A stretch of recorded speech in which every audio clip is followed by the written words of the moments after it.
जय हिंद दोस्तों।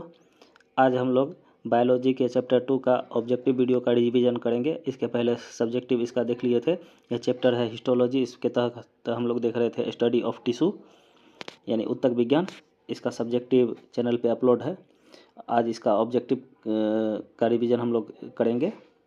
यह ज्ञान बिंदु GS एकेडमी के द्वारा बिट्टू झा सर के द्वारा बनाया गया क्लास नोट्स है। इसमें एक फ़ायदा है कि जूलॉजी और बॉटनी सभी चैप्टर का एक साथ दिया गया है, जिसमें कि हम लोगों ने पहले सब्जेक्टिव में भी पढ़ा था। तो पहले बॉटनी का जो है विश्लेषण पढ़े थे, उसके बाद जूलॉजी का। इसमें भी जो है सभी क्वेश्चन आंसर को एक ही में समाहित किया गया है, तो काफ़ी ये फ़ायदा है। चलिए आइए देखते हैं पहले सवाल से। तो आज का पहला सवाल है, कोशिकाओं का ऐसा समूह जो रूप एवं कार्य और उत्पत्ति में समान होता है उसे कहते हैं, तो उसे ऊतक कहते हैं। राइट आंसर हमारा बी हो जाएगा। आगे देखते हैं। निम्नलिखित कथनों पर विचार कीजिए। निम्नलिखित कथनों पर विचार करना है। तो समान उत्पत्ति तथा समान कार्य को संपादित करने वाली कोशिकाओं के समूह को ऊतक कहते हैं, तो ये सही हो जाएगा। ऊतक एक कोशिका तथा बहुकोशिका दोनों जीवों में पाए जाते हैं, तो ये गलत हो जाएगा। एक कोशिकीय जीव में ऊतक नहीं पाए जाते हैं। एक कोशिकीय जीव केवल एक कोशिका से ही निर्माण होता है, जबकि ऊतक जो है बहुत सारे कोशिकाओं के मिलने से होता है। ये गलत हो जाएगा। अगला है, पादप जंतु दोनों में ही ऊतक पाए जाते हैं, तो ये भी सही है। पादप और जंतु दोनों में ही पाए जाते हैं, तो राइट आंसर हो जाएगा 1 और 3, डी हो जाएगा राइट आंसर। पौधों तथा जंतु दोनों की कोशिका लगभग एक समान होती है, फिर दोनों के ऊतकों एक दूसरे से बिल्कुल अलग होती है। क्यों? क्योंकि पौधों में कोई गति या प्रचलन नहीं होता है, जबकि एक स्थान से दूसरे स्थान की ओर विचरण करती है जंतु एक स्थान से दूसरे स्थान में विचरण करते हैं। अगला है, पौधों में वृद्धि कुछ क्षेत्र में ही सीमित होता है, जबकि जंतुओं में वृद्धि एक रूप में होता है। यह भी सही है। अगला देखते हैं, जंतु तथा पौधों के अंगतंत्र की बनावट पूर्णतः एक दूसरे से भिन्न होती है, तो ये सारी भिन्नताएं पौधों और जंतुओं में होने के बाद होते हैं, जिसके कारण कि दोनों की ऊतकों एक दूसरे से बिल्कुल अलग होती है। तो इसमें उपयुक्त में से सभी हो जाएंगे। राइट आंसर डी हो जाएगा। आगे देखते हैं हिस्टोलॉजी। हिस्टोलॉजी शब्द का सर्वप्रथम प्रयोग किसने किया था? तो हम लोग सभी जानते हैं, ये मायर्स ने किया था। राइट आंसर ए हो जाएगा। एक विशेष कार्य करने वाले समान कोशिकाओं के समूह को तो ऊतक कहते हैं। राइट आंसर बी हो जाएगा। 6 नंबर के सवाल को देखते हैं। निम्नलिखित कथनों पर विचार कीजिए। तो किसी एक ऊतक में एक ही आकार का एवं विशेषताओं की कोशिका पाए जाते हैं, तो ये सही हो जाएगा। कुछ ऊतकों में विभिन्न आकार एवं बनावट की कोशिकाएं होती है, तो यह भी सही हो जाएगा। तो इसमें सही कथन को चुनना था, तो 1 और 2 दोनों सही है। आगे देखते हैं, पादपों में विभाज्योतिकी मेरिस्टेमेटिक ऊतकों के बारे में निम्नलिखित कथन पर में कौन सा कथन सही है? तो इसमें सही कथन को ढूंढना है। 7 का देखते हैं, तो इसमें सही है। इन ऊतकों की कोशिकाओं के विभाजन के कारण पादपों में वृद्धि होती है। पादप यानी पेड़ पौधा में वृद्धि ऊतकों कोशिका के विभाजन के कारण होता है। एक कोशिका के ऊपर एक कोशिका का निर्माण हमेशा होते रहता है, जिसके कारण की वृद्धि होती है। आगे देखते हैं, निम्नलिखित में कौन सा एक पौधा के विभाज्योतिकी ऊतक के संदर्भ में सही नहीं है? गलत को ढूंढना है। तो आइए देखते हैं। इसमें से यह जीवित कोशिकाओं का बना ऊतक होता है, जिसमें विभाजन की क्षमता होती है, तो यह सही है। इस ऊतक के कोशिकाओं की राजधानियाँ बहुत बड़ी होती है, तो यह गलत हो जाएगा, यह सही नहीं है। आगे है, इस कोशिका का केंद्रक बड़े बड़े होते हैं, तो यह भी सही है। इसके कोशिकाओं में कोशिका का रस की मात्रा काफ़ी अधिक होती है, तो यह भी सही हो जाएगा। तो इसमें गलत को चुनना था, तो गलत हमारा बी हो जाएगा राइट आंसर।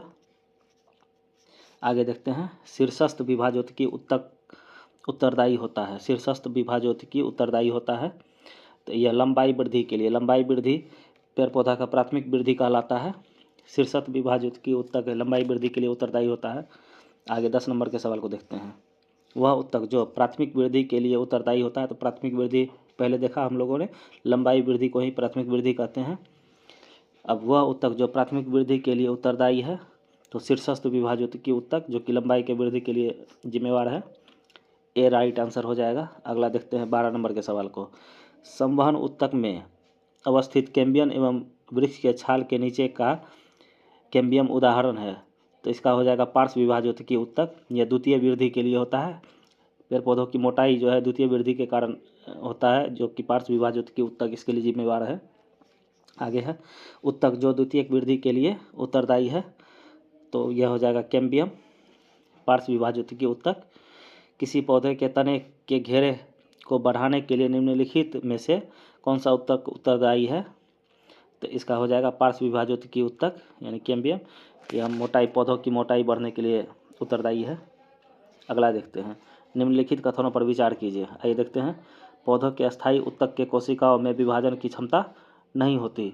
तो यह सही है, अस्थायी ऊतक में विभाजन की क्षमता नहीं होती है।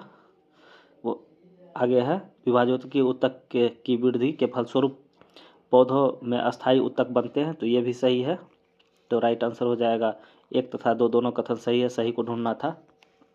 अब आगे देखते हैं, एक बीजपत्री तने के द्वितीय वृद्धि नहीं होती है। एक बीजपत्री तने के द्वितीय वृद्धि नहीं होते हैं क्योंकि इनमें नहीं होते हैं।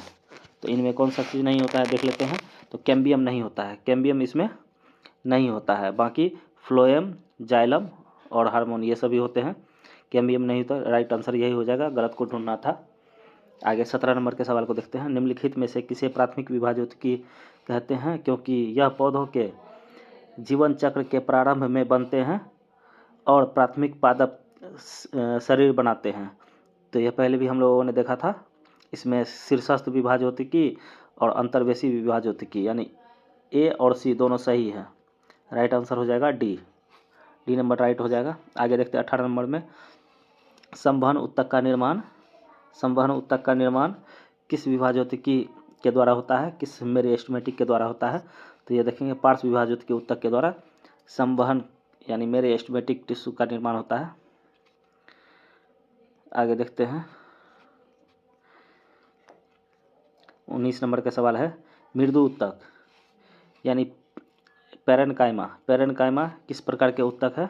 पैरेन्काइमा सरल ऊतक है, सिंपल टिश्यू। राइट ए हो जाएगा आंसर हमारा।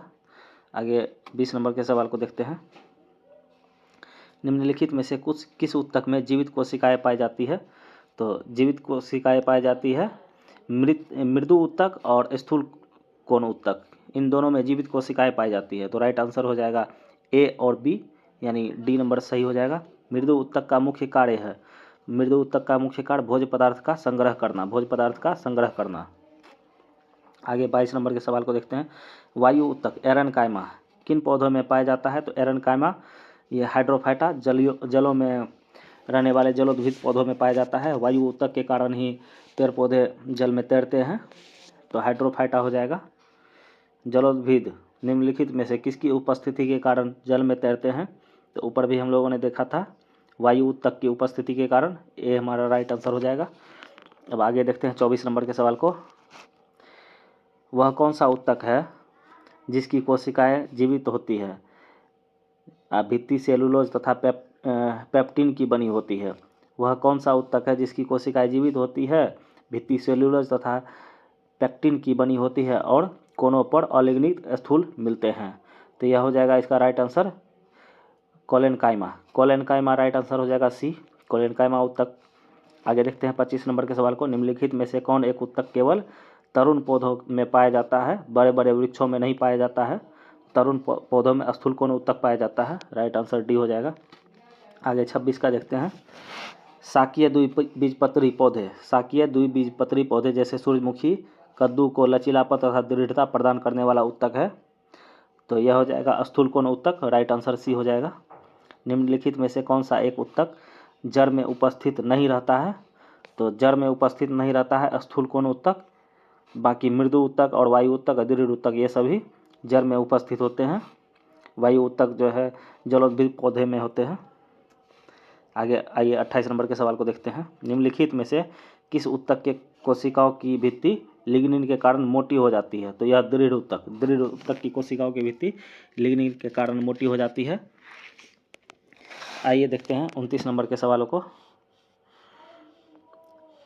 पौधों के कुछ भाग मोड़ने पर बिना टूटे आसानी से मुड़ जाते हैं। कुछ भाग जैसे पत्ते और तने की इस नम्यता का कारण किसकी बहुलता को माना जाता है? तो यह हो जाएगा दृढ़ ऊतक। दृढ़ ऊतक की बहुलता के कारण यह होता है। ऐसे रेशे उत्पन्न करने वाले पौधे जैसे पटुआ में किस ऊतक की प्रचुरता होती है? तो देख लेंगे, पटुआ में दृढ़ ऊतक की प्रचुरता होती है। आगे देखते हैं 31 नंबर के सवाल को। फलों तथा बीजों का कठोर आवरण किस ऊतक द्वारा तैयार होता है? फलों तथा बीजों का कठोर आवरण दृढ़ ऊतक के द्वारा तैयार होता है।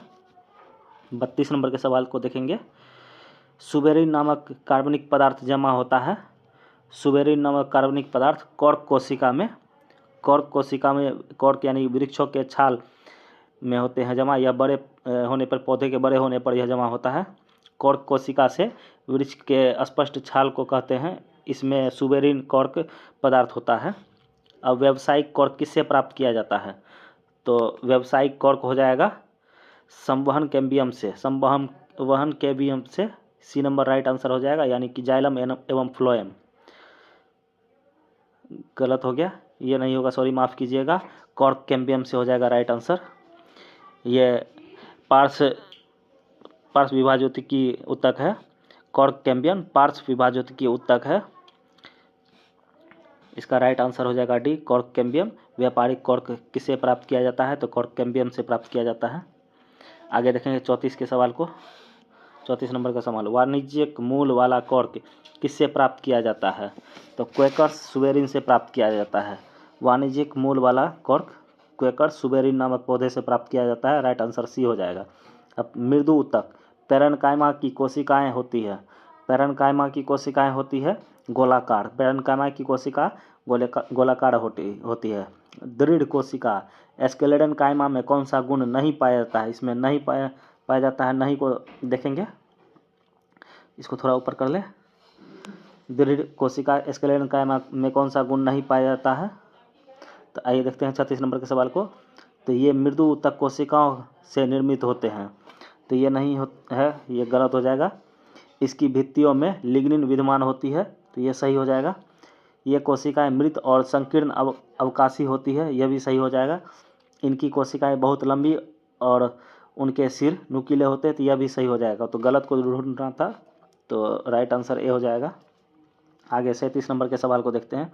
निम्नलिखित में से किस ऊतक को कोशिकाओं में अंतराकोशिकीय स्थान इंटरसेलुलर स्पेस नहीं पाया जाता है? तो यह हो जाएगा इंटरसेलुलर स्पेस।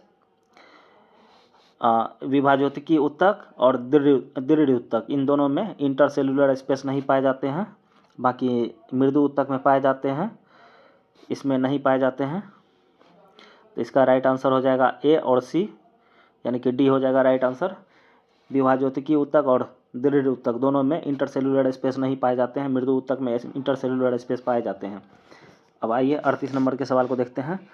पौधे से प्राप्त होने वाले कॉर्क में कौन सी विशेषताएं नहीं होती है? तो आइए देखते हैं कौन सी विशेषताएं नहीं होती है। पहले देखते हैं कौन सी होती है। यह विद्युत रोधी तथा उष्मारोधी होती है, सही है। कॉर्क जो है पौधे की कॉर्क, यह विद्युत रोधी और उष्मारोधी होती है, क्योंकि इसमें केंद्र का द्रव नहीं होती है। इसके कोशिकाओं में पर्याप्त मात्रा में जीव द्रव नहीं पाए जाते हैं, तो यह गलत हो जाएगा। इसके कोशिकाओं में जीव द्रव पाए जाते हैं, तो गलत को ढूंढना था, तो यही हमारा सही हो जाएगा। आगे देखते हैं अगला पॉइंट है, इनकी भित्ति से जल एवं गैस नहीं जा सकते हैं, तो यह सही हो जाएगा। आगे है, यह हल्का होता है एवं जल्द इसमें आग नहीं लगता है, तो यह भी सही हो जाएगा। पौधों से प्राप्त होने वाले कॉर्क का यही सब विशेषता है। इसमें गलत को ढूंढना था, तो बी नंबर इसका राइट आंसर था। आगे देखते हैं विलामेल की आवश्यकता होती है। विलामेल की आवश्यकता होती है नमी के अवशोषण के लिए। राइट आंसर सी हो जाएगा, नमी के अवशोषण के लिए। अगला है 40 नंबर के सवाल को, आइए देखते हैं। किस प्रकार के जड़ों में विलामेल नामक आर्द्रता स्पंजी ऊतक पाए जाते हैं? तो इसका राइट आंसर हो जाएगा अधिपादप मूल। डी नंबर राइट आंसर हो जाएगा। अधिपादप मूल में आर्द्रता स्पंजी ऊतक पाए जाते हैं। आर्किड में विलामेल ऊतक पाया जाता है, तो आर्किड में मूल आर्किड के मूलों में पाया जाता है, यानी मूलों यानी कि जड़, रूट में पाया जाता है विलामेल। पौधों का सबसे बाहरी स्तर यानी छिलका को क्या कहते हैं? पौधों का सबसे बाहरी स्तर छिलका को अधिचर्म एपिडर्मिस कहते हैं, अधिचर्म एपिडर्मिस कहते हैं। आगे देखते हैं, शुष्क स्थानों पर पाए जाने वाले पौधों के एपिडर्मिस में कौन सी परत होती है जो पौधों में जल हानि को रोकता है? तो यह हो जाएगा क्यूटिकल, क्यूटिकल राइट आंसर हो जाएगा क्यूटिकल। आगे देखते हैं, त्वचाजन डर्मिस उत्तक शीर्षस्थ विभाजोतिकी से बनता है। यह निम्नांकित में किसमें विकसित होता है? तो यह विकसित होता है बाह्य त्वचा एपिडर्मिस में। बाह्य त्वचा छाल बनने की प्रक्रिया में यह होता है। आगे देखते हैं, निम्नलिखित में से कौन सा उत्तक तंत्र पौधों के संपूर्ण मध्य भाग का निर्माण करते हैं? तो इसमें मध्य भाग का निर्माण ग्राउंड और फंडामेंटल टिश्यू सिस्टम, इसका काम है पौधे के मध्य भाग में। अब सबका काम एक एक तरफ से देख लेते हैं। एपिडर्मिकल टिश्यू सिस्टम, यह सुरक्षा का काम करता है, यह बाहरी भाग है पौधे का सबसे बाहरी भाग। एपिडर्मिस टिश्यू सिस्टम, इसका काम है सुरक्षा करना। ग्राउंड और फंडामेंटल टिश्यू सिस्टम, इसका काम है भोजन का निर्माण तथा संग्रह करना। उसके बाद वस्कुलर टिश्यू सिस्टम, इसका काम है जल एवं खनिज लवण का परिवहन करना। और इसमें सवाल में पूछा गया है, निम्नलिखित में से कौन सा उत्तक तंत्र पौधों के संपूर्ण मध्य भाग में होते हैं? तो मध्य भाग में ग्राउंड और फंडामेंटल टिश्यू सिस्टम यही होता है मध्य भाग में। आगे देखते हैं, रंध्र तथा मूल रोम पाए जाते हैं। तो यह बाह्य त्वचा में एपिडर्मिस में रंध्र तथा मूल रोम जड़ में पाए जाते हैं। यह पतले पतले रेशे के समान होते हैं। ऊपरी भाग के पौधों के जड़ों में पतली पतली मूल संरचना को मूल रोम कहते हैं। अब अगला देखते हैं 47 नंबर के सवाल को। आइए देखते हैं, पौधों के बाह्य त्वचा के ठीक नीचे की परत को क्या कहते हैं? तो पौधों के बाह्य त्वचा के ठीक नीचे की परत को कॉर्टेक्स कहते हैं। कॉर्टेक्स इसका सही आंसर हो जाएगा। आगे देखते हैं 48 नंबर के सवाल को। पौधों के अंतःसत्त्वा इंडोडर्मिक और संवहन मंडल के बीच पाए जाने वाले परत को क्या कहते हैं? तो यह हो जाएगा परिरंभ कहते हैं इंडोडर्मिक और संवहन मंडल के बीच के परत को। आगे है, कैम्बियम के संबंध में निम्नलिखित में से कौन सा एक सही नहीं है? तो ये गलत को देखते हैं, इसमें गलत को ढूंढना है, कौन सा एक सही नहीं है कैम्बियम के संबंध में। तो इसका देख लेते हैं, यह जाइलम तथा फ्लोएम के बीच में रहता है कैम्बियम, तो यह सही हो जाएगा। आगे है, यह एक बीजपत्री तथा द्विबीजपत्री दोनों में पाया जाता है, तो यही हमारा गलत हो जाएगा। उसके बाद आगे है, यह एक या कई परतों में होता है, तो यह सही हो जाएगा।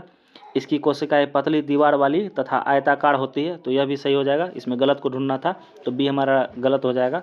आगे देखते हैं 50 नंबर के सवाल को। निम्नलिखित में से कौन सा परत भरण या मूल उत्तक तंत्र ग्राउंड और फंडामेंटल टिश्यू सिस्टम के अंतर्गत शामिल है? तो इसमें पहले भी देख चुके थे। इसमें कॉर्टेक्स, परिरंभ, मज्जा तथा पिघ किरणें, ये सभी जो है शामिल हैं। राइट आंसर डी हो जाएगा। आगे देखते हैं 51 नंबर के सवाल को। पौधों के भरण उत्तक के मुख्य कार्य हैं, तो इसका मुख्य कार्य हो जाएगा भोज्य पदार्थ का निर्माण तथा उसका संग्रह करना। राइट आंसर बी हो जाएगा। आगे देखते हैं 52 नंबर के सवाल को। निम्नलिखित में से कौन अजैव पदार्थ का संचयन करता है? अजैव पदार्थ का संचयन देख लेंगे, इसका हो जाएगा इडियोप्लास्ट का काम है अजैव पदार्थ का संचयन करना। 53 नंबर के सवाल को देखेंगे। वह संवहन मंडल जिसमें जाइलम के दोनों ओर फ्लोएम पाया जाता है को क्या कहते हैं? तो इसका हो जाएगा बाइकोलेटरल, उसे बाइकोलेटरल कहते हैं। पहले फ्लोएम, फिर बीच में जाइलम, फिर फ्लोएम जाइलम, फिर फ्लोएम। यह वस्कुलर बंडल 3 उत्तक से बना होता है। पहला है जाइलम, फिर दूसरा है फ्लोएम, तीसरा है कैम्बियम। आगे देखते हैं 54 नंबर के सवाल को। अरीय संवहन बंडल रेडियल वस्कुलर बंडल कहाँ पाए जाते हैं? तो यह एक बीजपत्री पौधों के जड़ों में पाए जाते हैं। रेडियल वस्कुलर बंडल एक बीजपत्री पौधों के जड़ों में पाए जाते हैं। पौधों के स्टील परत में शामिल होते हैं। आगे देखते हैं, तो पौधे के स्टील परत में शामिल होते हैं परिरंभ, संवहन पुल तथा मज्जा। परिरंभ, संवहन पुल तथा मज्जा यानी पित्त। आगे देखते हैं, एक वृक्ष की आयु का पता किसके द्वारा लगाया जाता है? तो यह वार्षिक वलयों के द्वारा इसका पता लगाया जाता है। तो राइट आंसर बी हो जाएगा, वार्षिक वलय की गिनती करके। आगे देखते हैं, वार्षिक वलय या वृद्धि वलय में शामिल होते हैं। तो इसमें वसंत काष्ठ तथा शरद काष्ठ दोनों शामिल होते हैं।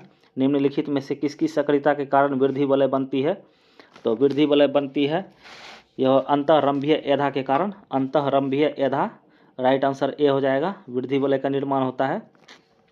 एक वृक्ष के पुराने तने की अनुप्रस्थ काट में 50 वार्षिक वलय मिलते हैं। तो वृक्ष की आयु, तो जितने काट उतने आयु, 50 वार्षिक वलय, 50 वर्ष उनकी आयु हो जाएगी। समुद्र के किनारे उगने वाले वृक्षों में वार्षिक वलय नहीं पाए जाते हैं, क्योंकि स्पष्ट वार्षिक वलय नहीं मिलने का कारण है स्पष्ट जलवायवीय भिन्नता नहीं होती है। स्पष्ट जलवायवीय भिन्नता नहीं होती है। समुद्र के किनारे मौसम परिवर्तन नहीं होता है। स्पष्ट वार्षिक वलय बनने के लिए वसंत ऋतु और शरद ऋतु का होना आवश्यक है। समुद्र के आसपास की जलवायु सालों भर एक समान होती है। इस कारण स्पष्ट वलय के लिए शरद ऋतु एवं वसंत ऋतु की अनिवार्यता होती है। तो आगे देखेंगे 61 नंबर के सवाल को। पुराने पेड़ को जब काटा जाता है तो बीच का केंद्र भाग में जो मजबूत, घना तथा गहरे कत्थई रंग का होता है उसे क्या कहते हैं? तो उसे हृदय काष्ठ यानी हार्डवुड, ये भी सही है। ड्यूरामेन, ये भी सही है। और सारिल, ये तीनों कहते हैं। और ग्रामीण क्षेत्रों में इसे साल भी कहते हैं। तो इनमें से सभी हो जाएगा, राइट आंसर इनमें से सभी। आगे देखते हैं 62 नंबर के सवाल को। निम्नलिखित कथनों पर विचार कीजिए। हृदय काष्ठ के सभी कोशिकाएं मृत होती है। तो ये सही हो जाएगा। रंगीन काष्ठ को कत्थई काष्ठ कहते हैं, हृदय काष्ठ कहते हैं, इसलिए इसके काफ़ी मजबूत होते हैं। इसमें कोई कोशिकाएं जीवित नहीं होती, सभी मृत कोशिकाएं होते हैं। रस काष्ठ के कुछ कोशिकाएं जीवित तथा कुछ मृत होते हैं। तो यह भी सही हो जाएगा। रस्ट काष्ठ यानी कि सफ़ेद काष्ठ होता है। तो इसमें सही कथन को चुनना था, तो सी हमारा राइट आंसर हो जाएगा। आगे देखते हैं 63 नंबर के सवाल को देखते हैं। 63 में यदि आइए देखते हैं, यदि सन 2000 ईस्वी में वृक्ष के एक साइन बोर्ड की कील भूमि से 7 फीट ऊंचाई पर लगाई गई और सन 2021 में यह कील कितनी ऊंचाई होगी यदि वृक्ष प्रति वर्ष 5 इंच बढ़ता है? तो पहले भी हम लोगों ने देखा था, वृक्ष में जितने भी कोशिकाएं हैं एक के ऊपर एक बनते रहते हैं, के ऊपर एक निर्माण होते रहते हैं, जिसके कारण वृक्ष की लंबाई बढ़ती है। तो जिस जगह कील ठोकेंगे उसी जगह कई सालों के बाद भी मिलेगा, तो उसका हाइट नहीं बढ़ेगा, उतना ही पे रहेगा। यानी 7 फीट पे ठोका गया था 2000 ईस्वी में, 2021 में भी वह 7 फीट पे ही मिलेगा। राइट आंसर बी हो जाएगा। आगे देखते हैं, जटिल उत्तक कॉम्प्लेक्स टिश्यू बना होता है। तो यह भिन्न भिन्न कार्य करने वाली विभिन्न भिन्न प्रकार की कोशिकाओं से बना होता है कॉम्प्लेक्स टिश्यू। आगे देखते हैं, चालनी नलिका तथा सह कोशिका पाई जाती है। तो यह हो जाएगा चालनी नलिका तथा सह कोशिका फ्लोएम में। आगे है, जाइलम एवं फ्लोएम का निर्माण कितने तत्वों से होता है? जाइलम एवं फ्लोएम का निर्माण, तो यह 4 तत्वों से होता है इसका निर्माण। आगे देखते हैं, संवहन उत्तक का निर्माण किससे होता है? तो संवहन उत्तक का निर्माण पार्श्व विभाजक उत्तक से होता है। आगे देखते हैं, इनमें से कौन सा जाइलम तत्व नहीं है? माफ़ करेंगे। देखते हैं, इनमें से कौन जाइलम तत्व नहीं है? तो ट्रेकियार्ड जाइलम तत्व है, वेसल्स जाइलम तत्व है, और वुड फाइबर ये जाइलम तत्व है। सिव ट्यूब नहीं है। यही हमारा राइट आंसर हो जाएगा। इसमें से नहीं को चुनना था। फ्लोएम का एक परिपक्व चालनी नलिका वाहिका से भिन्न होती है। फ्लोएम का एक परिपक्व चालनी नलिका वाहिका से भिन्न होती है। तो यह हो जाएगा क्रियात्मक केंद्रक के अभाव में। राइट आंसर सी हो जाएगा। अब देखते हैं 70 नंबर के सवाल को। जाइलम का कौन सा तत्व मुख्य रूप से जल तथा खनिज लवण के परिवहन का कार्य करती है? यह हो जाएगा 70 नंबर के सवाल को देखते हैं। यह हो जाएगा वाहिकाएं और वाहिनिकाएं और वाहिकाएं। तो यही हमारा राइट आंसर हो जाएगा, ए और बी। इसका काम है खनिज लवण के परिवहन का कार्य करती है वाहिनिकाएँ और वाहिकाएँ। Right answer D. आगे देखते हैं 71, जाइलम का कौन सा तत्व जीवित कोशिकाओं का बना होता है? तो यह हो जाएगा जाइलम मृदु ऊतक। जाइलम मृदु ऊतक जीवित कोशिकाओं का बना होता है। अगला सवाल है फ्लोएम का कौन सा तत्व मृत कोशिकाओं का बना होता है? तो आइए आंसर देखते हैं। तो इसमें हो जाएगा वास्तु तंतु। वास्तु तंतु मृत कोशिकाओं का बना होता है। वास्तु तंतु राइट आंसर हो जाएगा सी। आगे देखते हैं फ्लोएम का कौन सा तत्व मुख्यतः भोज्य पदार्थों के संवहन में भाग लेता है? भोज्य पदार्थों के संवहन में चालनी नलिका भाग लेता है। आगे देखते हैं चालनी नलिकाओं में भोज्य पदार्थ के संवहन में मदद करता है। तो इसका राइट आंसर हो जाएगा सहकोशिका। सहकोशिका राइट आंसर हो जाएगा। अगला देखते हैं फ्लोएम का कौन सा तत्व फ्लोएम ऊतक को यांत्रिक सहायता प्रदान करता है? तो यांत्रिक सहायता फ्लोएम तंतु प्रदान करता है। राइट आंसर बी हो जाएगा। आगे देखते हैं फ्लोएम ऊतक में चालनी पट्टी पाई जाती है। तो यह हो जाएगा दो चालनी नलिकाओं के बीच में। दो चालनी नलिकाओं के बीच में। राइट आंसर बी हो जाएगा। पौधों में फ्लोएम मुख्यतः उत्तरदायी है। तो फ्लोएम उत्तरदायी है जल वहन के लिए। फ्लोएम का इसमें राइट आंसर हो जाएगा आहार नहीं, फ्लोएम आहार वहन के लिए, जाइलम जल के लिए। फ्लोएम उत्तरदायी है आहार वहन के लिए। राइट आंसर ए हो जाएगा। जाइलम से जल का वहन होता है। आगे सवाल है पौधों में जाइलम ऊतक जिम्मेवार है? पौधों में जाइलम ऊतक जिम्मेवार है तो जल के वहन के लिए जाइलम जिम्मेवार है। राइट आंसर हो जाएगा डी। आगे देखते हैं 79, शाखाओं से पत्तियां किन कारणों से झड़ जाती है? तो इसका राइट आंसर हो जाएगा कॉर्क के बाहर विगलन परत बन जाने के कारण। कॉर्क के बाहर विगलन परत बन जाने के कारण जो है शाखाओं से पत्तियां झड़ जाती है। राइट आंसर डी हो जाएगा। आइए देखते हैं 80 नंबर के सवाल को। निम्नलिखित में से किस एक भारतीय वैज्ञानिक ने पादपों में जल की लंबी दूरी के अभिगमन का सिद्धांत प्रस्तुत किया था? तो यह थे जेसी बोस। जेसी Bose Jagdish Chandra Bose. Right answer B हो जाएगा। अब आइए आगे देखते हैं 81 नंबर के सवाल को। निम्नलिखित में से किस प्रकार के ऊतक शरीर की सुरक्षा कवच? अब यहाँ से जो है जंतु विज्ञान स्टार्ट हो गया है। इससे पहले हम लोगों ने वनस्पति विज्ञान को देख रहे थे। वनस्पति विज्ञान के टोटल 80 सवाल थे। अब आगे आइए देखते हैं जंतु विज्ञान के सवालों को। निम्नलिखित में से किस प्रकार के ऊतक शरीर की सुरक्षा कवच का कार्य करती है? तो यह हो जाएगा उपकला ऊतक, एपिडर्मिस टिश्यू। सुरक्षा निम्नलिखित में से कौन सा ऊतक घाव भरने में सहायक होता है? तो देखते हैं घाव भरने में सहायक होता है उपकला ऊतक। घाव भरने में सहायक होता है उपकला ऊतक। राइट आंसर डी हो जाएगा। आइए देखते हैं 83 नंबर के सवाल को। निम्नलिखित में से कौन सा ऊतक लाड़ ग्रंथि तथा श्वेत ग्रंथि में पाई जाती है? तो यह हो जाएगा क्यूबाइडल एपिथीलियम। क्यूबाइडल एपिथीलियम लाड़ ग्रंथि तथा श्वेत ग्रंथि में पाया जाता है क्यूबाइडल एपिथीलियम। अगला सवाल है अंगों के विसरण यानी कि डिफ्यूजन और श्रवण सेक्रेशन अथवा अवशोषण एब्जॉर्बेशन में मदद आने वाला ऊतक है। तो यह हो जाएगा एपिथीलियम ऊतक। इसी के द्वारा अंगों का विसरण, श्रवण तथा अवशोषण होता है। त्वचा की बाहरी सतह निर्मित होती है। त्वचा की बाहरी सतह स्तरिक सल्की एपिथीलियम के द्वारा, स्तरित सल्की एपिथीलियम के द्वारा त्वचा की बाहरी सतह निर्मित होती है। अगला देखते हैं निम्नलिखित में से किस एपिथीलियम ऊतक कोशिकाओं में रसांकुर, माइक्रोविलाई तथा सिलिया पाए जाते हैं? तो इसका हो जाएगा 86 का पक्षाभ, सिलिएटेड। पक्षाभ यानी इंग्लिश में सिलिएटेड। आगे देखते हैं 87, निम्नलिखित कथन पर विचार करना है।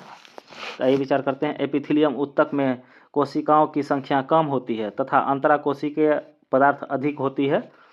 तो यह गलत हो जाएगा। अंतराकोशिकीय पदार्थ अधिक नहीं होती है, यह गलत हो। दो कोशिकाओं के बीच में अंतराकोशिकीय पदार्थ पाए जाते हैं। संयोजी ऊतक में अंतरकोशिकीय पदार्थ नहीं पाए जाते हैं। इसकी कोशिकाएं एक दूसरे से करीब करीब होती है। तो यह भी गलत हो जाएगा। ब्लड एक संयोजी ऊतक है, इसमें अंतरकोशिकीय पदार्थ नहीं पाए जाते हैं। तो यह भी गलत हो जाएगा।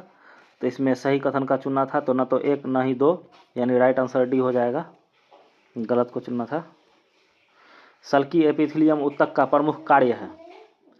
सल्की एपिथेलियम ऊतक का प्रमुख कार्य है सुरक्षा करना। इसका प्रमुख कार्य है सुरक्षा करना, भीतरी अंगों एवं विसरण करना। यह त्वचा का निर्माण करता है सल्की एपिथेलियम। आगे देखते हैं पक्षाभ एपिथेलियम ऊतक पाए जाते हैं। तो यह ट्रेकिया तथा गर्भाशय में पाए जाते हैं। पक्षाभ एपिथेलियम ऊतक ट्रेकिया तथा गर्भाशय में पाए जाते हैं। त्वचा की सतह पर सल्की एपिथेलियम पाए जाते हैं त्वचा की सतह पर। और उसके बाद प्लीहा में, प्लीहा तो एक अंग है और यकृत भी एक अंग है। आइए देखते हैं 90 नंबर के सवाल को। निम्नलिखित में से कौन ऊतक त्वचा एवं मांसपेशियों अथवा दो मांसपेशियों को जोड़ने का कार्य करता है? तो यह हो जाएगा एरियोलर ऊतक। एरियोलर ऊतक एक संयोजी ऊतक है। मोटापा निम्नलिखित में से किसकी अधिकता के कारण होता है? तो वसा ऊतक, वसा यानी एडिपोज, इंग्लिश में इसे एडिपोज संयोजी ऊतक कहेंगे। वसा ऊतक के कारण मोटापा बढ़ता है। आइए देखते हैं आगे 92 नंबर के सवाल को। निम्नलिखित में से कौन एक शरीर को गर्म रखने हेतु उत्तरदायी है? तो यह हो जाएगा वसामय ऊतक यानी एडिपोज ऊतक। एडिपोज वसा के कारण ही शरीर गर्म रहता है, टेम्परेचर बढ़ा रहता है। आगे देखते हैं ऊँट का कुबड़ किस ऊतक का बना होता है? ऊँट का कुबड़ किस ऊतक का बना होता है? तो यह वसा ऊतक का हो जाएगा। निम्नलिखित में से किस ऊतक की कोशिकाओं में वसा की बूंदें भरी रहती है? तो इसका देख लेंगे वसा संयोजी ऊतक यानी एडिपोज टिश्यू, इसमें वसा की बूंदें भरी होती है। आइए 95 नंबर के सवाल को देखते हैं। निम्नलिखित में से ऊतक कौन है? तो 95 में देख लेंगे। 95 में अमाशय ये अंग है, अमाशय अंग है। यकृत ये भी अंग है। रुधिर, रुधिर यानी कि ब्लड, ब्लड एक संयोजी ऊतक है, तरल संयोजी ऊतक। तो इसमें ऊतक है, ऊतक यही हो जाएगा, रुधिर ऊतक है। वृक्क ये भी अंग है, ये सभी अंग है तीनों। अमाशय, यकृत, वृक्क अंग है और रुधिर जो है तरल संयोजी ऊतक है। तो इसमें ऊतक को ढूंढना था, सी नंबर राइट हो जाएगा। निम्नलिखित में से कौन ऊतक का उदाहरण है? 96 के देखेंगे तो इसमें मस्तिष्क ये भी अंग है, यकृत ये भी अंग है, अमाशय ये भी अंग है, तीनों अंग है। लसिका, लसिका यानी लिम्फ, लिम्फ ये ऊतक है, ये भी ब्लड से ही निकलने वाला होता है। लसिका, लसिका वे रक्त होते हैं, लसिका, लसिका के बारे में एक बार देख लेते हैं। लसिका वे रक्त होते हैं जो रक्त नलिकाओं से रिस कर बाहर निकलते हैं, उसे ही लसिका कहते हैं। आइए 94 नंबर के सवाल को देखते हैं। निम्नलिखित में से कौन संयोजी ऊतक है? तो संयोजी ऊतक अस्थि ये भी संयोजी ऊतक है। उपास्थि ये भी संयोजी ऊतक है, उपास्थि यानी कार्टिलेज। उसके बाद लिगामेंट ये भी संयोजी ऊतक है। इनमें से सभी हो जाएगा संयोजी ऊतक है। निम्नलिखित में से कौन एक शरीर को गर्म रखने हेतु उत्तरदायी है? तो ये दोबारा सवाल आ गया है, ये वसामय ऊतक हो जाएगा यानी एडिपोज ऊतक। श्वेत व्हाइट फाइबर तथा पीला तंतु येलो फाइबर पाए जाते हैं। ये दोनों पाए जाते हैं एरियोलर, एरियोलर ऊतक में। एरियोलर ऊतक में श्वेत फाइबर और येलो फाइबर दोनों पाए जाते हैं। आगे देखिए कॉन्ड्रियन नामक प्रोटीन, कॉन्ड्रियन नामक प्रोटीन पाई जाती है।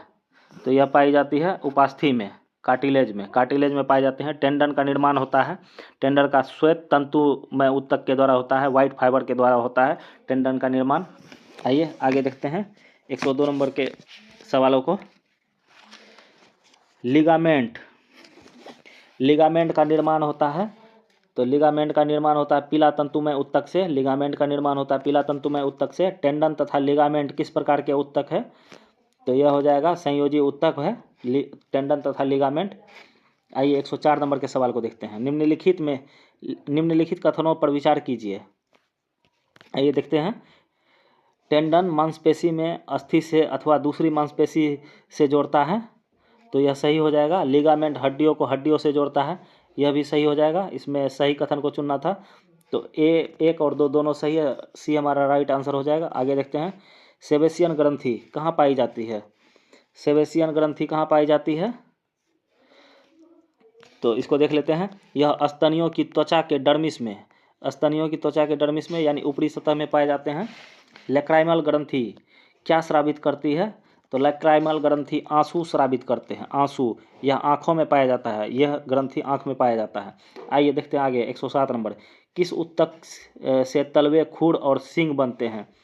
तो यह हो जाएगा केराटिन, केराटिन, केरेटिन ऊतक से तलवे, खुर और सींग बनते हैं। ये मृत ऊतक होते हैं। इसमें काफ़ी ज़्यादा प्रोटीन की मात्रा होती है, प्रोटीन से बने होते हैं केरेटिन। केरेटिन से ही तलवा इंसान का, उसके बाद खुर और सींग, बैलों का सींग, ये सब बनते हैं केरेटिन से ही। इंसान का नाखून भी। आइए 108 नंबर के, ऑस्टियोब्लास्ट नामक कोशिका उपस्थित रहते हैं। ऑस्टियोब्लास्ट नामक कोशिका अस्थि में, हड्डी में होते हैं ऑस्टियोब्लास्ट। आगे देखते हैं, कॉन्ड्रियोब्लास्ट नामक कोशिका पाई जाती है, तो यह उपास्थि में कार्टिलेज में पाए जाते हैं। मास्ट कोशिकाएं पाई जाती है, मास्ट कोशिकाएं संयोजी ऊतक में पाए जाते हैं। मास्ट कोशिकाएं संयोजी ऊतक में पाए जाते हैं। आगे देखते हैं, एरियोलर ऊतक में पाए जाने वाले निम्नलिखित कोशिकाओं में कौन रुधिर वाहिनियों को फैलाने के लिए प्रोटीन हिस्टामिन स्रावित करता है? तो यह हो जाएगा मास्ट कोशिकाएं। मास्ट कोशिकाएं जो है रुधिर वाहिनी को फैलाने के लिए प्रोटीन हिस्टामिन स्रावित करता है। आइए देखते हैं 112 नंबर, निम्नलिखित में कौन प्लीहा यानी यकृत तथा अस्थिमज्जा में पाया जाता है? तो यह हो जाएगा जालवत संयोजी ऊतक। राइट आंसर सी हो जाएगा, जालवत संयोजी ऊतक। मनुष्य की त्वचा सबसे मोटी होती है, तो सबसे मोटी होती है तलवे पर, तलवे की त्वचा सबसे मोटी होती है। मनुष्य की त्वचा सबसे पतली होती है, तो आँखों के पलक पर। यह सवाल पूछा जाता है, मनुष्य की त्वचा सबसे पतली कहाँ होती है? तो आँखों के पलक पर। राइट आंसर सी हो जाएगा। आइए देखते हैं 115 नंबर, वृद्धावस्था में त्वचा में झुर्रियाँ पड़ जाती है, इसका कारण है? तो इसका कारण है चर्म में वसा ऊतक की कमी, चमड़े में वसा ऊतक की कमी हो जाना, यानी मोटापा भी कम हो जाता है, जिसके कारण चमड़े में झुर्रियाँ पड़ जाती है त्वचा में। राइट आंसर सी हो जाएगा। नाभि रज्जु, एम्बिलिकल कोड, नाभि रज्जु एम्बिलिकल कोड, तो यह एम्बिलिकल कोड है भ्रूणीय संयोजी ऊतक। एम्बिलिकल कोड है भ्रूणीय संयोजी ऊतक। हेवर्सियन तंत्र पाया जाता है, यह स्तनियों की अस्थियों में, हड्डियों में। हेवर्सियन तंत्र स्तनियों की हड्डियों में पाया जाता है। हिस्टामिन एक प्रकार का प्रोटीन होता है, हिस्टामिन एक प्रकार का प्रोटीन होता है जो भाग लेती है, तो यह भाग लेती है एलर्जी प्रक्रिया में। हिस्टामिन भाग लेते हैं एलर्जी प्रक्रिया में। राइट आंसर बी हो जाएगा।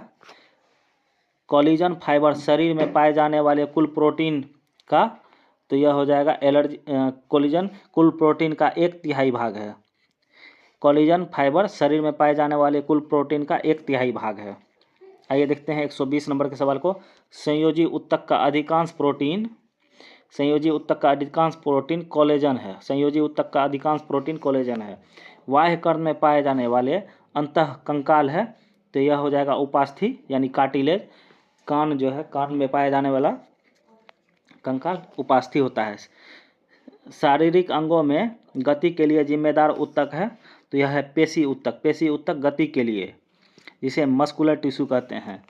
और आगे देखते हैं 123 नंबर के सवाल को, सार्कोप्लाज्म नामक तरल पाया जाता है, तो यह हो जाएगा पेशी ऊतक में। सार्कोप्लाज्म पाया जाता है पेशी ऊतक में।